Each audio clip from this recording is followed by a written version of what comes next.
A co-founder of the social news and entertainment website Reddit has been found dead. He certainly was a prodigy, although he never kind of thought of himself like that. He was totally unexcited about starting businesses and making money.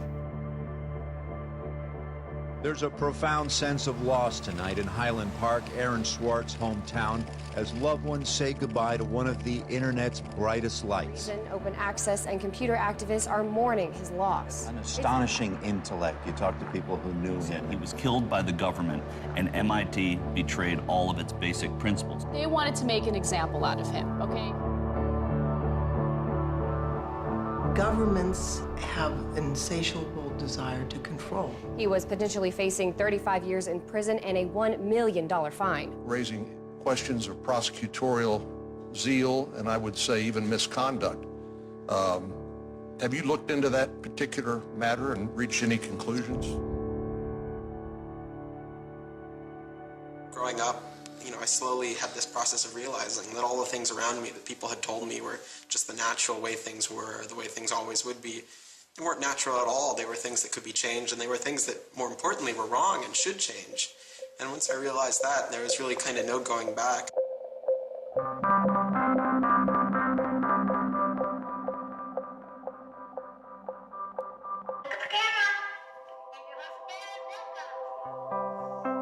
He made this website called The Info, where people can just fill in information. Like, I'm sure someone out there knows all about gold leafing. Why don't they write about that on this website? And then other people could come at a later point and read that information and edit the information if they thought it was bad. Not too dissimilar from Wikipedia, right?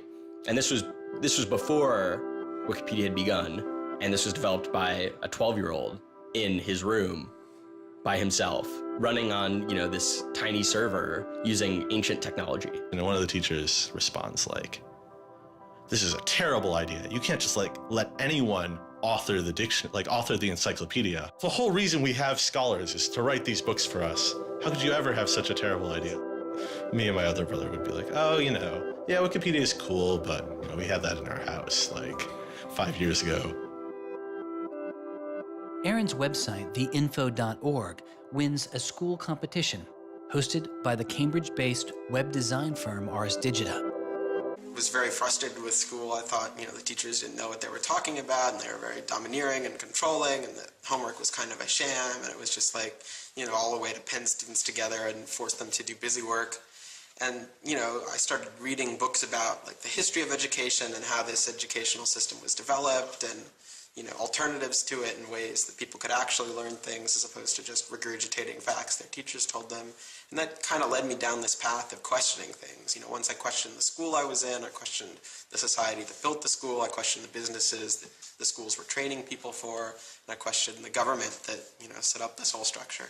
One of the things he was most passionate about was copyright, especially in those early days. Copyright has always been something of a burden on the publishing industry and on readers, but it wasn't an excessive burden. It was a reasonable institution to have in place to make sure that people got paid. What Aaron's generation experienced was the collision between this antique copyright system and this amazing new thing we were trying to build, the internet and the web. These things collided, and what we got was chaos. He then met Harvard law professor Lawrence Lessig, who was then challenging copyright law in the Supreme Court. A young Aaron Swartz flew to Washington to listen to the Supreme Court hearings. Lessig was also moving forward with a new way to define copyright on the internet. It was called Creative Commons. So the simple idea of Creative Commons is to give people, creators, a simple way to mark their creativity with the freedoms they intended to carry. So if copyright is all about all rights reserved, then this is a kind of some rights reserved model. It's, I want a simple way to say to you, here's what you can do with my work, even if there are other things which you need to get my permission before you could do. And Aaron's role was the computer part. How do you architect the licenses so they would be simple and understandable and expressed in a way that machines could process it? And people are like, why do you have this, 15-year-old kid writing the specifications for the Creative Commons? Like, don't you think that's a huge mistake? And Larry's like, the biggest mistake we would have is not listening to this kid. He's not even tall enough to get over the podium, and it wasn't these movable podiums, so it was this embarrassing thing where once he put his screen up, nobody could see his face. When you come to our website here, and you go to choose license, it gives you this list of options, it explains what it means, and you fill out 3 simple questions. Do you want to require attribution? Do you want to allow commercial uses of your work? Do you want to allow modifications of your work? Though critics have said it does little to ensure artists get paid for their work, the success of Creative Commons has been enormous. Currently on the website Flickr alone, over 200 million people use some form of Creative Commons license. He contributed through his technical abilities, and yet it was not simply a technical matter to him. Aaron often wrote candidly in his personal blog. I think deeply about things, and I want others to do likewise. I work for ideas and learn from people. I don't like excluding people. I'm a perfectionist, but I won't let that get in the way of publication. Except for education and entertainment, I'm not going to waste my time on things that won't have an impact. I try to be friends with everyone, but I hate it when you don't take me seriously. I don't hold grudges. It's not productive, but I learn from my experience. I want to make the world a better place.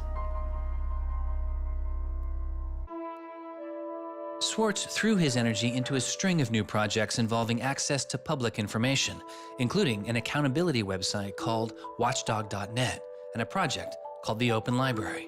So the Open Library project is a website that you can visit at openlibrary.org, and the idea is to be a huge wiki, an editable website with 1 page per book. So for every book ever published, we want to have a web page about it that combines all the information from publishers, from booksellers, from libraries, from readers, onto one site, and then gives you links where you can buy it, you can borrow it, or you can browse it. I love libraries. You know, I'm the kind of person who goes to a new city and immediately seeks out the library. So that's the dream of Open Library, is building this website where both you can leap from book to book, from person to author, from subject to idea, go through this vast tree of knowledge that's been embedded and lost in big physical libraries that's hard to find, that's not very well accessible online, is really important because books are a cultural legacy. You know, books are the place people go to write things down, and to have all that swallowed up by one corporation is kind of scary. How can you bring public access to the public domain? It may sound obvious that you'd have public access to the public domain, but in fact, it's not true. So the public domain should be free to all, but it's often locked up. There's often, guard cages. It's like having a national park, but with a moat around it and gun turrets pointed out in case somebody might want to actually come and enjoy the public domain. One of the things Aaron was particularly interested in was bringing public access to the public domain. This is one of the things that got him into so much trouble. I had been trying to get access to federal court records in the United States. What I discovered was a puzzling system called PACER, which stands for Public Access to Court Electronic Records. I started Googling, and that's when I ran across Carl Malamud. Access to legal materials in the United States is a $10 billion per year business. PACER is just this incredible abomination of government service. It's 10 cents a page. It's this most brain-dead code you've ever seen. You can't search it. You can't bookmark anything. You got to have a credit card. And these are public records. It's U.S. district courts are very important. It's where a lot of our seminal litigation starts, civil rights cases, patent cases, all sorts of stuff. And journalists and students and citizens and lawyers all need access to PACER, and it fights them every step of the way.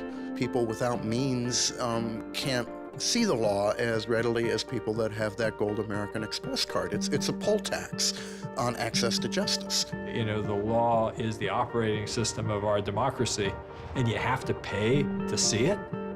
That's not much of a democracy. They make about $120 million a year on the PACER system. And It doesn't cost anything near that, according to their own records. In fact, it's illegal. The E-Government Act of 2002 states that the courts may charge only to the extent necessary in order to reimburse the costs of running PACER.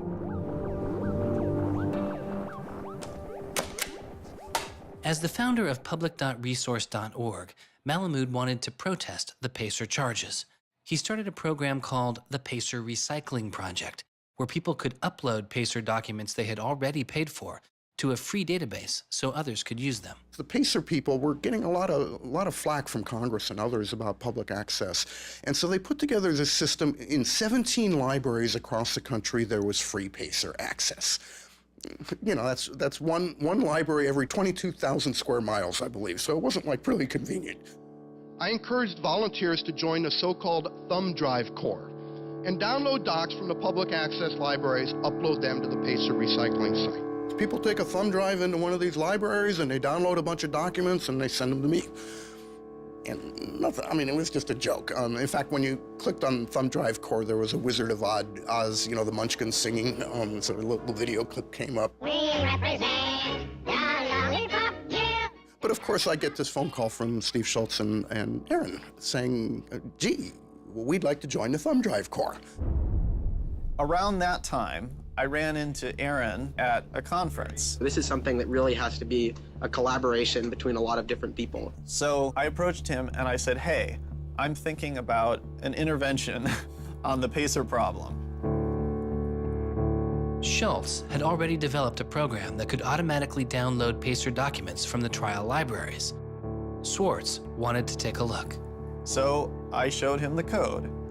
And I didn't know what would come next, but as it turns out, over the course of the next few hours at that conference, he was off sitting in a corner, improving my code, recruiting a friend of his that lived near one of these libraries to go into the library and to begin to test his improved code, at which point the folks at the courts realized something's not going quite according to plan. And data started to come in and come in and come in, and soon there were 760 gigabytes of PACER docs, about 20 million pages. Using information retrieved from the trial libraries, Schwartz was conducting massive, automated parallel downloading of the PACER system. He was able to acquire nearly 2.7 million federal court documents, almost 20 million pages of text. Now, I'll grant you that 20 million pages had perhaps exceeded the expectations of the people running the Pilot Access Project, but surprising a bureaucrat isn't illegal. Aaron and Carl decided to go talk to the New York Times about what happened. They also caught the attention of the FBI, who began to stake out Schwartz's parents' house in Illinois. The downloading also uncovered massive privacy violations in the court documents. Ultimately, the courts were forced to change their policies as a result. And the FBI closed their investigation without bringing charges. To this day, I find it remarkable that anybody, even at the most remote podunk field office of the FBI, thought that a fitting use for taxpayer dollars was investigating people for criminal theft on the grounds that they had made the law public. How can you call yourself a lawman and think that there can possibly be anything wrong in this whole world with making the law public? Aaron was willing to put himself at risk for the causes that he believed in. Bothered by wealth disparity, Schwartz moves beyond technology and into a broader range of political causes. I went into Congress and I invited him to come and hang out and intern for us for a while so that he could learn, you know, the political process. He was sort of learning about a new community, a new set of skills, and kind of learning to hack politics. But his passion for knowledge in libraries didn't take a back seat. Aaron began to take a closer look at institutions that publish academic journal articles. By virtue of being students at a major U.S. university, I assume that you have access to a wide variety of scholarly journals. Pretty much every major university in the United States pays these sort of licensing fees to organizations like JSTOR and Thomson and ISI to get access to scholarly journals that the rest of the world can't read. These scholarly journals and articles are essentially the entire wealth of human knowledge online, and many have been paid for with taxpayer money or with government grants. But to read them, you often have to pay again, handing over steep fees to publishers like Reed Elsevier. These licensing fees are so substantial that people who are studying in India instead of studying in the United States don't have this kind of access. They're locked out from all of these journals. They're locked out from our entire scientific legacy. I mean, a lot of these journal articles, they go back to the Enlightenment.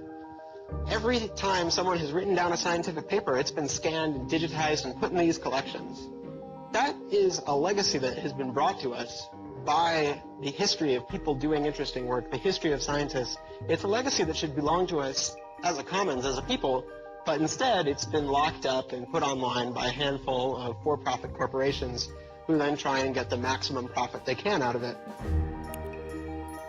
So a researcher paid by the university or the people publishes a paper, and in the very, very last step of that process, after all the work is done, after all the original research is done, the thinking, the lab work, the analysis, after everything is done at that last stage, then the researcher has to hand over his or her copyright to this multi-billion-dollar company. And it's sick. It's an entire economy built on volunteer labor. And then the publishers sit at the very top and scrape off the cream. Talk about a scam. One publisher in Britain made a profit of $3 billion last year. I mean, what a racket. JSTOR is just a very, very small player in that story, but for some reason, JSTOR is the player that Aaron decided to confront. He'd gone to some conference around open access and open publishing, and I don't know who the person from JSTOR was, but I think at some point Aaron asked the question, like, how much would it cost to open up JSTOR in perpetuity? And they gave some, I think it was $200 million, something that Aaron thought was totally ridiculous.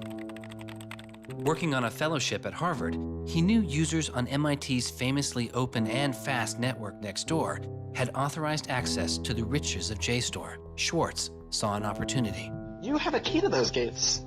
And with a little bit of shell script magic, you can get those journal articles. On September 24th, 2010, Schwartz registered a newly purchased Acer laptop on the MIT network under the name Gary Host. The client name was registered as Ghost Laptop. He doesn't hack JSTOR in the traditional sense of hacking. The JSTOR database was organized, so it was completely trivial to figure out how you could download all the articles in JSTOR because it was basically numbered. It was basically, / number article 444,024. Then 25, then 26. He wrote a Python script called keepgrabbing.py, which was like keep grabbing one article after another. The next day, Ghost Laptop begins grabbing articles, but soon the computer's IP address is blocked. For Schwartz, it's barely a bump in the road. He quickly reassigns his computer's IP address and keeps downloading. Well, JSTOR and MIT take a number of steps to try to interfere with this when they notice that this is happening. And when the more modest steps don't work, then at a certain stage, JSTOR just cuts off MIT from having access to the JSTOR database. So there's this kind of cat and mouse game around getting access to the JSTOR database. Aaron ultimately, obviously, is the cat because he has more technical capability than the JSTOR database people do in defending them. And eventually, there was an unlocked supply closet in the basement of one of the buildings. And he went, instead of going through Wi-Fi, he went down there and he just plugged his computer directly into the network and just left it there with an external hard drive downloading these articles to the computer. Unknown to Schwartz, his laptop and hard drive had been found by authorities. They didn't stop the downloads. Instead, they installed a surveillance camera. They found the computer in this room in the basement of an MIT building. They could have unplugged it. They could have waited for the guy to come back and said, dude, what are you doing? Cut it out. Who are you? And they could have done all that kind of stuff, but they didn't. What they wanted to do was film it to gather evidence to make a case. That's the only reason you film something like that.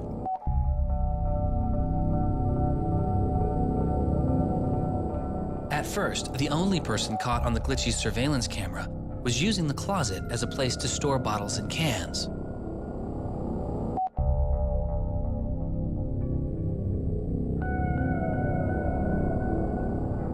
But days later, it caught Schwartz.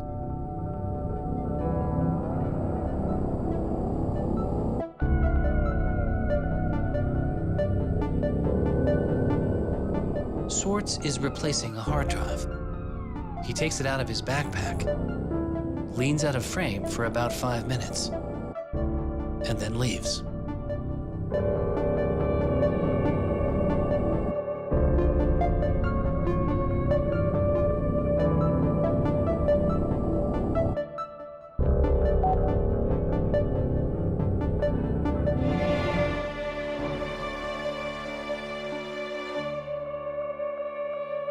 And then they organized a stakeout where, as he was biking home from MIT, these cops came out from either side of the road or something like that and started going after him. He describes that he was pressed down and assaulted by the police. He tells me that it's unclear that they were police that were after him. He thought that someone was trying to attack him. He does tell me they beat him up. I was just devastated. The notion of any kind of criminal prosecution of anyone in our family or anything was so foreign and incomprehensible, I didn't know what to do.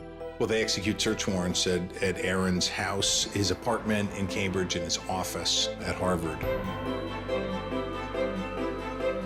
2 days before the arrest, the investigation had gone beyond JSTOR and the local Cambridge police. It had been taken over by the United States Secret Service. The Secret Service began investigating computer and credit card fraud in 1984, but 6 weeks after the attack on 9/11, their role expanded. President Bush used the Patriot Act to establish a network of what they called electronic crimes task forces. The bill before me takes account of the new realities and dangers posed by modern terrorists. According to the Secret Service, they are primarily engaged in activity with economic impact, organized criminal groups, or use of schemes involving new technology. The Secret Service turned Schwartz's case over to the Boston U.S. Attorney's Office. There was a guy in the U.S. Attorney's Office who had the title head of the Computer Crimes Division or Task Force. I don't know what else he had going, but you're certainly not much of a computer crimes prosecutor without a computer crime to prosecute. So he jumped on it, kept it for himself, didn't assign it to someone else within the office or the unit, and that's Steve Hyman. Prosecutor Stephen Hyman has been largely out of public view since the arrest of Aaron Schwartz, but he can be seen here in an episode of the television show American Greed, filmed around the time of Aaron's arrest. He is describing his previous case against the notorious hacker Alberto Gonzalez, a case that garnered Hyman enormous press attention and accolades. Gonzalez masterminded the theft of over 100 million credit card and ATM numbers, the largest such fraud in history. Here, Hyman, describing Gonzalez, gives his view on the hacker mindset. These guys are driven by a lot of the same things that we're driven by. They have an ego, they like challenge, and of course they like money and everything you can get from money. One of the suspects implicated in the Gonzalez case was a young hacker named Jonathan James. Believing Gonzalez's crimes would be pinned on him, James committed suicide during the investigation. In an early press release describing the government's position in the case of Aaron Schwartz, Hyman's boss, U.S. Attorney for the District of Massachusetts Carmen Ortiz, said this: "Stealing is stealing, whether you use a computer command or a crowbar, and whether you take documents, data, or dollars." It's not true. It's obviously not true. I'm not saying it's harmless, and I'm not saying that we shouldn't criminalize stealing of information, but you've got to be much more subtle in trying to figure out exactly which kinds of harms are harmful here. So the thing about a crowbar is every time I break into a place with a crowbar, I do damage. There's no doubt about it. But when Aaron writes a script that says download, download, download 100 times in a second, there's no obvious damage to anybody. If he does that for the purpose of gathering an archive to do academic research on it, there is never any damage to anybody. He wasn't stealing, he wasn't selling what he got or giving it away. He was making a point, as far as I could tell.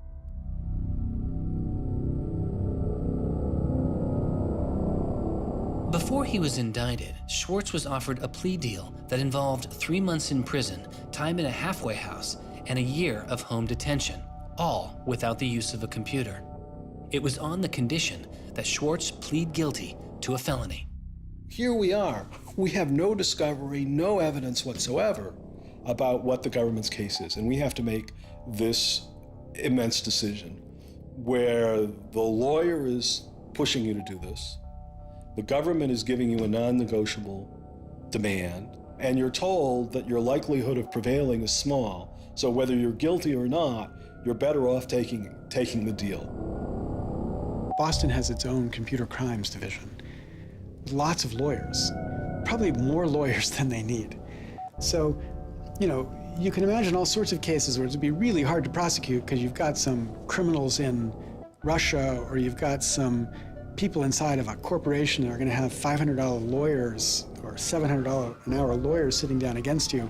And then you've got this case with this kid, which is pretty easy to prove that he did something, and he's already marked himself as a troublemaker with the FBI, so why not go as tough as you can in here against that guy? It's good for you, the prosecutor, it's good for the Republic because you're fighting all those terrorist types.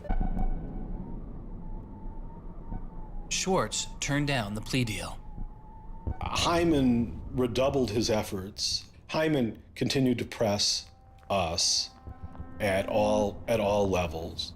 Even with the physical evidence seized from Aaron's Acer computer, hard drive, and USB drive, the prosecutors needed evidence of his motives. Why was Aaron Schwartz downloading articles from JSTOR, and just what did he plan to do with them? The government claims that he was planning to publish these. We don't really know whether that was his real intention, because Aaron also had a history of doing projects where he'd analyze giant data sets of articles in order to learn interesting things about them. The best evidence for that was that when he was at Stanford, he also downloaded the whole Westlaw legal database. In a project with Stanford law students, Schwartz had downloaded the Westlaw legal database. He uncovered troubling connections between funders of legal research and favorable results. He did this amazing analysis of for-profit companies giving money to law professors who wrote law review articles which were then beneficial to, like, Exxon during an oil spill, right? So it was a very corrupt system of funding, vanity research. Schwartz had never released the Westlaw documents. In theory, he could have been doing the same thing about the JSTOR database. That would have been completely okay.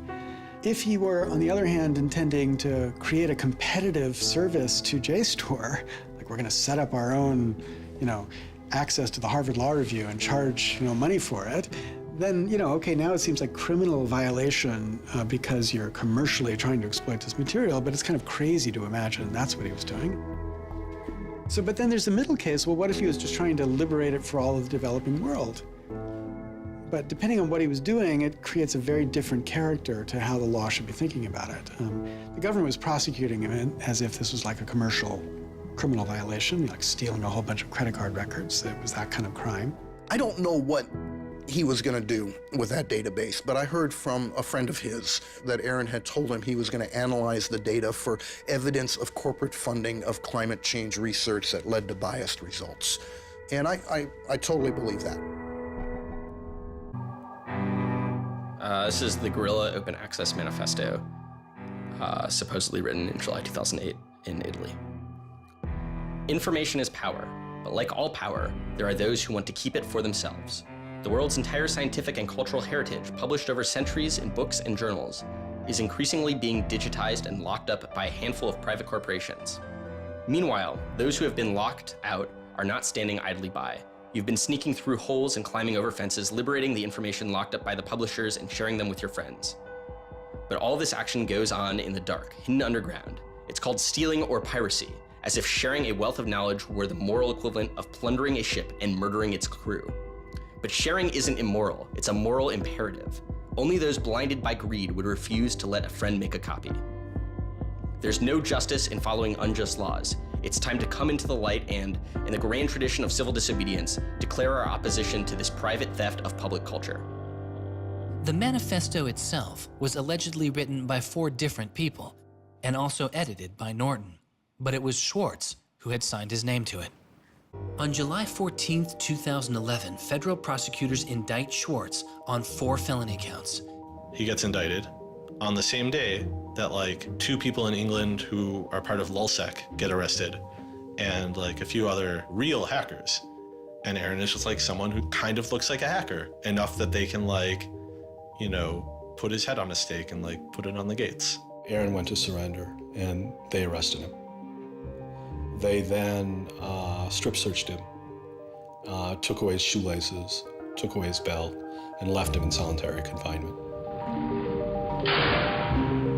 The District of Massachusetts United States Attorney's Office released a statement saying Schwartz faces up to 35 years in prison, to be followed by 3 years of supervised release, restitution, forfeiture, and a fine of up to $1 million. He is released on $100,000 bail. The same day, the primary victim in the case, JSTOR, formally drops all charges against Schwartz and declines to pursue the case. JSTOR, they weren't our friends, they weren't helpful or friendly to us, but they also were just kind of like, we're not part of this. JSTOR and their parent company, Ithaca, also sidestepped requests to talk with this film. But at the time, they released a statement saying it was the government's decision whether to prosecute, not JSTOR's. And so it's our belief that with that, the case will be over. That we should be able to get Steve Hyman to drop the case or settle it in some rational way. And the government refused. Why? Well, because I think they wanted to make an example out of Aaron. And they said they wanted to, the reason why they wouldn't move on requiring a felony conviction and jail time was that they wanted to use this case as a case of for deterrence. They told us that. They told you that? Yes. This was going to be an example? Yes. He was going to be an example? Yes. Steve Hyman said that. Deterring who? Like, there's other people out there running around logging onto JSTOR and downloading the articles to make a political statement. I mean, who are they deterring? It would be easier to understand the Obama administration's posture of supposedly being for deterrence if this was an administration that, for instance, prosecuted arguably the biggest economic crime that this country has seen in the last 100 years, the crimes that were committed that led to the financial crisis on Wall Street.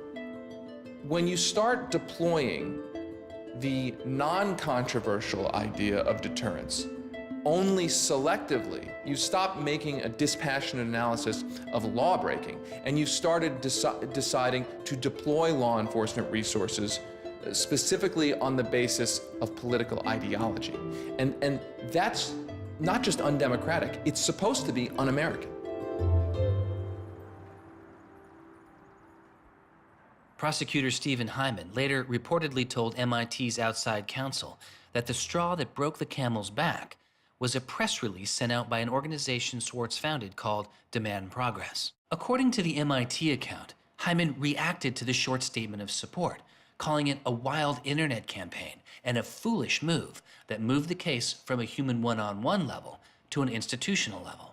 That was a poisonous combination. A prosecutor who didn't want to lose face, who had a political career in the offing maybe, and didn't want to have this come back and haunt them. You spent how many tax dollars arresting someone for taking too many books out of the library and they got your ass handed to you in court? No way. I then moved to try to put his pressure on MIT in various ways to get them to go to the government and request the government to stop the prosecution. What is MIT's reaction to that? There doesn't seem to be any reaction from MIT at that point.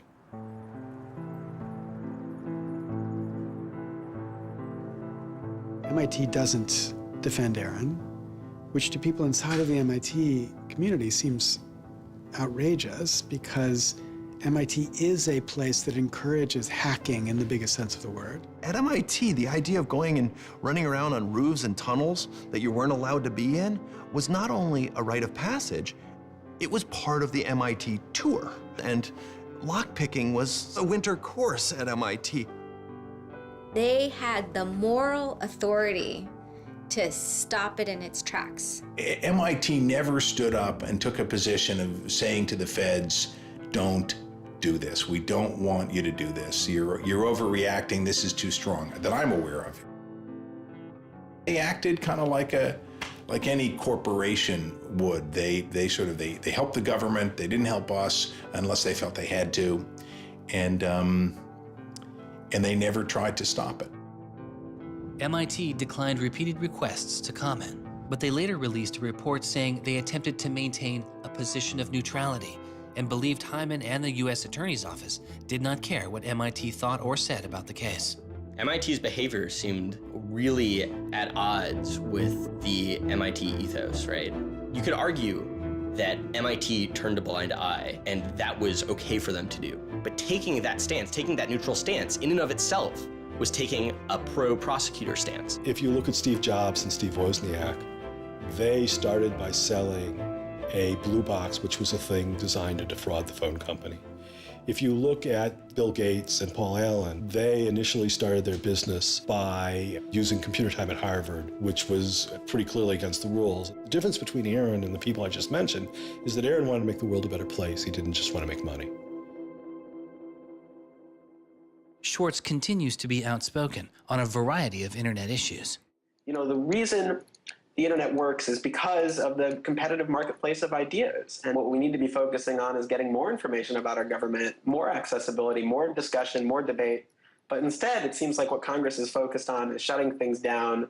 Aaron thought he could change the world just by explaining the world very clearly to people.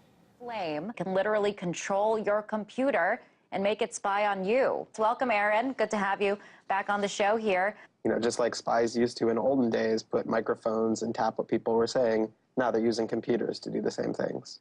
Schwartz's political activity continues, his attention turning to a bill moving through Congress designed to curb online piracy. It was called SOPA. Activists like Peter Eckersley saw it as an enormous overreach, threatening the technical integrity of the internet itself. And one of the first things I did was to call Aaron. I said, can we do a big online campaign against this? This isn't a bill about copyright. It's not? No, he said. It's a bill about the freedom to connect. Now I was listening. And he thought about it for a while and then said yes. And he went and founded Demand Progress. Demand Progress is an online activism organization. We've got around 1.5 million members now, but started in the fall of 2010. Aaron was one of the most prominent people in a community of people who helped lead organizing around social justice issues at the federal level in this country. SOPA was the bill that was intended to curtail online piracy of music and movies, but what it did was basically take a sledgehammer to a problem that needed a scalpel. If passed, the law would allow a company to cut off finances to entire websites without due process, or even to force Google to exclude their links. All they needed was a single claim of copyright infringement. It pitted the titans of traditional media against a new and now far more sophisticated remix culture. It makes everyone who runs a website into a policeman. And if they don't do their job of making sure nobody on their site uses it for anything that's even potentially illegal, the entire site can get shut down without even so much as a trial. This was over the top. I mean, this was a catastrophe. This bill poses a serious threat to speech and civil liberties for all who use the internet. There were only a handful of us who said, look, we're not for piracy either, but it makes no sense to destroy the architecture of the internet, the domain name system, and so much that makes it free and open in the name of fighting piracy. And Aaron got that right away. The freedoms guaranteed in our Constitution, the freedoms our country had been built on, would be suddenly deleted. New technology, instead of bringing us greater freedom, would have snuffed out fundamental rights we'd always taken for granted. And I realized that day, talking to Peter, that I couldn't let that happen. Schwartz and Demand Progress were able to marshal enormous support, using traditional outreach combined with commonly used voice over IP to make it very easy for people to call Congress. I've never met anybody else who was able to operate at his level, both on the technological side and on the campaign strategy side. Millions of people contacted Congress and signed anti-SOPA petitions. Congress was caught off guard. Calls to Congress continue. When the domain hosting site GoDaddy becomes a supporter of the bill, tens of thousands of users transferred their domain names in protest.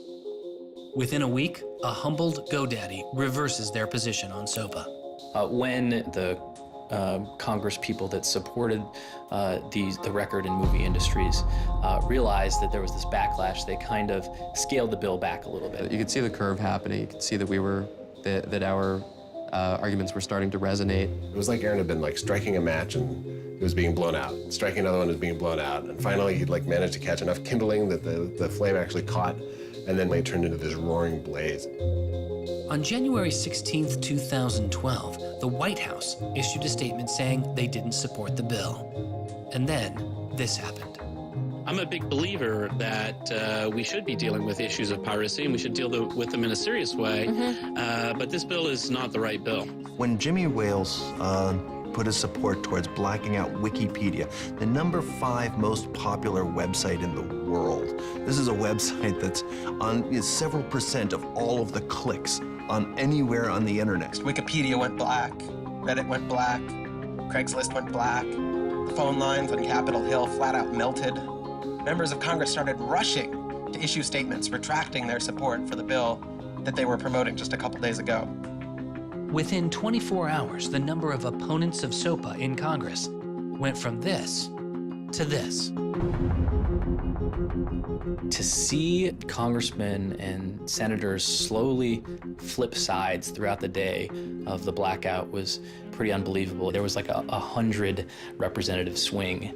And that was when, as hard as it was for me to believe, after all this, we had won. The thing that everyone said was impossible, that some of the biggest companies in the world had written off as kind of a pipe dream, had happened. We did it. We won. This is a historic week in internet politics, maybe American politics. The thing that we heard from people in Washington, D.C., from staffers on Capitol Hill was they received more emails and more phone calls on SOPA blackout day than they'd ever received about anything. I think that was an extremely exciting moment. This was the moment when the internet had grown up politically. It was exhilarating because it's hard to believe it actually happened. It's hard to believe a bill with so much financial power behind it didn't simply sail through the Congress. And not only did it not sail through, it didn't pass at all. For a guy who never really thought he had done much, which was Aaron, it was one of the few moments where you could really see that he felt like he had done something good. Feeling like here is his maybe one and only victory lap. Everyone said there was no way we could stop SOPA. We stopped it.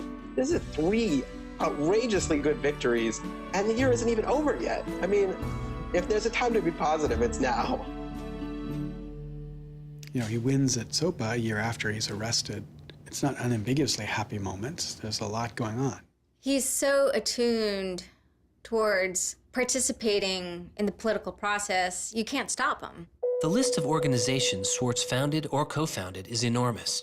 And years before Edward Snowden would expose widespread internet surveillance, Swartz was already concerned.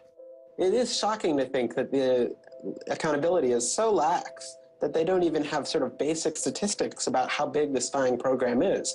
And if the answer is, oh, we're spying on so many people we can't possibly even count them, then that's an awful lot of people, right? It would be one thing if they said, look, you know, we know the number of telephones we're spying on, we don't know exactly how many real people that corresponds to, but they just came back and said, we can't give you a number at all. That's pretty, I mean, it's scary is what it is. Well, that's scary. You know, they put incredible pressure on him, took away his, you know, all of the money he had made. They, you know, threatened to take away his physical freedom. Why'd they do it, you know? I mean, well, why are they going after whistleblowers, you know? Why are they going after people who tell the truth about all sorts of things? I mean, from the banks to the, you know, to war, to just sort of government transparency. So secrecy serves those who are already in power. And we are living in an era of secrecy that coincides with an era where the government is doing also a lot of things that are probably illegal and unconstitutional. So those two things are not coincidences. It's very clear that this technology has been developed not for small countries overseas, but right here for use in the United States by the U.S. government. The problem with the spying program is it's this sort of long, slow expansion, you know, going back to the Nixon administration, right? Obviously, it became big after 9/11 under George W. Bush, and Obama has continued to expand it, and the problems have slowly grown worse and worse. But there's never been this moment you can point to say, okay, we need to galvanize opposition today because today is when it matters. Instead, it's mattered for. The prosecution, in my estimation, of Aaron Swartz was about sending a particular laser-like message to a group of people that the Obama administration sees as politically threatening. And that is essentially the hacker, the information, and the democracy activist community. And the message that the Obama administration wanted to send to that particular community was, in my estimation, we know you have the ability to make trouble for the establishment. And so we are going to try to make an example out of Aaron Swartz to scare as many of you as possible into not making that trouble. And the government said, oh, the legal opinions we're using to legalize the spying program are also classified. So we can't even tell you which laws we're using to spy on you. You know, every time they can say, oh, this is another instance of cyber war, the cyber criminals are attacking us again, we're all in danger, we're all under threat. They use those as excuses to push through more and more dangerous laws.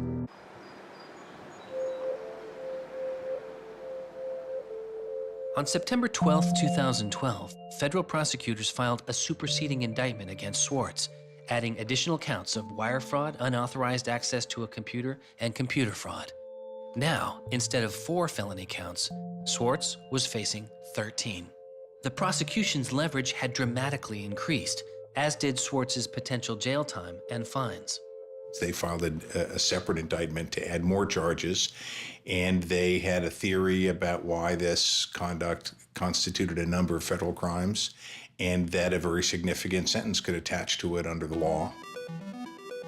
That theory, and much of the prosecution's case against Swartz, involved a law created originally in 1986. It is called the Computer Fraud and Abuse Act. This is a law that's just behind the times. For example, it penalizes terms of service kinds of arrangements. You can have something like eHarmony or Match.com, and somebody sort of inflates their own personal characteristics, and all of a sudden, depending on the jurisdiction and the prosecutors, they could be in a whole host of troubles. We all know what terms of use are. Most people don't read them, but not abiding by their terms could mean you are committing a felony. The website terms of service often say things like, be nice to each other, or don't do anything that's improper. The idea that the criminal law has anything to say about these kinds of violations, I think strikes most people as crazy. The examples get even more crazy. Until it was changed in March of 2013, the terms of use on the website of Hearst's 17 magazine said you had to be 18 in order to read it. I would say that the way the CFA has been interpreted by the Justice Department, we are probably all breaking the law. Vague and prone to misuse, the CFAA has become a one-size-fits-all hammer for a wide range of computer-related disputes. Though not the only factor in his case, 11 of the 13 charges against Swartz involved the Computer Fraud and Abuse Act. The question why hangs over much of the story of Aaron Swartz. Just what was motivating the government, and what would their case have been? The Department of Justice declined requests for answers, but Professor Oren Kerr is a former prosecutor who has studied the case. So I think I come about this case from a different direction than other people on a number of reasons. I was a federal prosecutor at the Justice Department for 3 years before I started teaching. The government came forward with an indictment based on what crimes they thought were committed, just as a purely lawyers matter, looking at the precedents, looking at the statute, looking at the history, looking at the cases that are out there so far. I think it was a fair indictment based on that. You can debate whether they should have charged this case. There's just a lot of disagreement. Some people are on the open access side, some people are not. I think the government took Swartz's guerrilla open access manifesto very seriously. And I think they saw him as somebody who was committed as a moral imperative to breaking the law to overcome a law that Swartz saw as unjust. And in a democracy, if you think a law is unjust, there are ways of changing that law. There's going to Congress, as Swartz did so masterfully with SOPA. Or you can violate that law in a way to try to nullify that law. And I think what was driving the prosecution was the sense that Swartz was committed not just to breaking the law, but to really making sure that law was nullified, that everyone would have access to the database in a way that you couldn't put the toothpaste back into the tube. It would be done, and Swartz's side would win. There's a big disagreement in society as to whether that is an unjust law, and ultimately that's a decision for the American people to make, working through Congress. And then the second problem is, I think, we're still trying to figure out what's the line between less serious offenses and more serious offenses. We're now entering this different environment of computers and computer misuse, and we don't yet have a really strong sense of exactly what these lines are. So we're just working that out. Swartz was caught in the gears of a brutal criminal justice system that could not turn back. A machine that has made America the country with the highest rate of incarceration in the world. We have in this country allowed ourselves to be captured by the politics of fear and anger. And anything we're afraid of, like the future of the internet and access, and anything we're angry about instinctively creates a criminal justice intervention. And we've used jail, prison, and punishment to resolve a whole host of problems that historically were never seen as criminal justice problems. The impulse to threaten, indict, prosecute, which is part of what has created this debate and controversy over online access and information on the internet, is very consistent with what we've seen in other areas. The one difference is that the people who are usually targeted and victimized by these kinds of criminal and carceral responses are typically poor and minority. Swartz's isolation from friends and family increased. He had basically stopped working on anything else, and the case was, in fact, like taking over sort of his whole life. One of Aaron's lawyers apparently told the prosecutors that he was emotionally vulnerable and that was something that they really needed to keep in mind so that they knew that. It was weighing on him very heavily. He did not like having his actions and his movements restricted in any way. And the threat of jail, which they pounded him with a lot, was terrifying to him. Completely exhausted his financial resources, and it cost us a lot of money also, and he raised a substantial amount of money. So it was, it was in the millions of dollars. The legal defense Yes, was in millions. yes. Yeah, I think he didn't want to be a burden to people. I think that was a factor. Like, I have my normal life, and then I have this shitty thing I have to deal with. And I try to keep the two of them as separate as possible. But they were just beginning to blur together, and everything was becoming shitty. Swartz faced a tough choice that was only getting tougher. Do you admit guilt and move on with your life, or do you fight a broken system? With his legal case, the answer was simple. He rejects the final plea deal, and a trial date is set. Aaron was resolute that he didn't want to knuckle under and accept something that he didn't believe was fair, but I also think he was scared.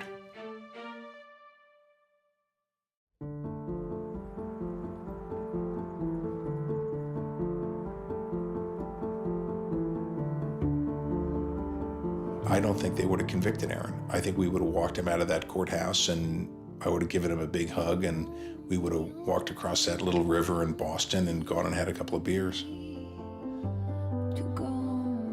I really thought that we were right. I thought that we were going to win the case. I thought that we could win the case. He didn't talk about it very much, but you could see the enormous pain that he was going through.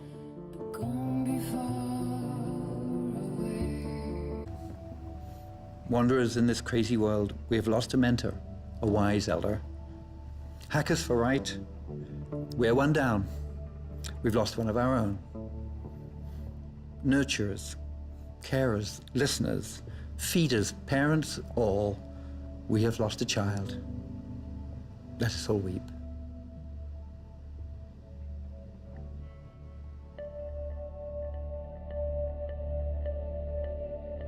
My first thought was, well, what if nobody even notices? Because it wasn't clear to me how salient he was. I had never seen anything quite like the outpouring I saw. The net just lit up. I mean, everyone was trying to explain it in their own way, but I've never seen people grieve on Twitter before. People were visibly grieving online. He was the internet's own boy, and the old world killed him. We are standing in the middle of a time when great injustice is not touched. The architects of the financial meltdown have dinner with the president regularly. In the middle of that time, the idea that this was what the government had to prosecute. It just seems absurd if it weren't tragic. The question is, can we do something, given what's happened, to make the world a better place? And how can we further that legacy? That's the only question that one can ask. All over the world, there were starting to be hackathons and gatherings. Aaron Swartz has, in some sense, brought the best out of us in trying to say, how do we fix this? He was, in my humble opinion, one of the true extraordinary revolutionaries that this country has produced. I don't know whether Aaron was defeated or victorious, but we are certainly shaped by the hand of the things that he wrestled with. When we turn armed agents of the law on citizens trying to increase access to knowledge, we've broken the rule of law, we've desecrated the temple of justice. Aaron Swartz was not a criminal. Change does not roll in on the wheels of inevitability, it comes through continuous struggle. Aaron really could do magic. And I'm dedicated to making sure that his magic doesn't end with his death. He believed that he could change the world, and he was right. Out of the last week and out of today, phoenixes are already rising. Since Schwartz's death, Representative Zoe Lofgren and Senator Ron Wyden have introduced legislation that would reform the Computer Fraud and Abuse Act, the outdated law that formed the majority of the charges against Schwartz. It's called Aaron's Law. Aaron believed that, you literally ought to be asking yourself all of the time, what is the most important thing I could be working on in the world right now? And if you're not working on that, why aren't you? We are the people. Internet freedom is under attack. What do we do? Stand up, fight back. Internet freedom is under attack. What do we do? Hey, hey, go home. Our North Seas have got to go. Hey, hey. I wish we could change the past, but we cannot. But we can change the future, and we must. We must do so for Aaron. We must do so for ourselves. We must do so to make our world a better place, a more humane place, a place where justice works and access to knowledge becomes a human right.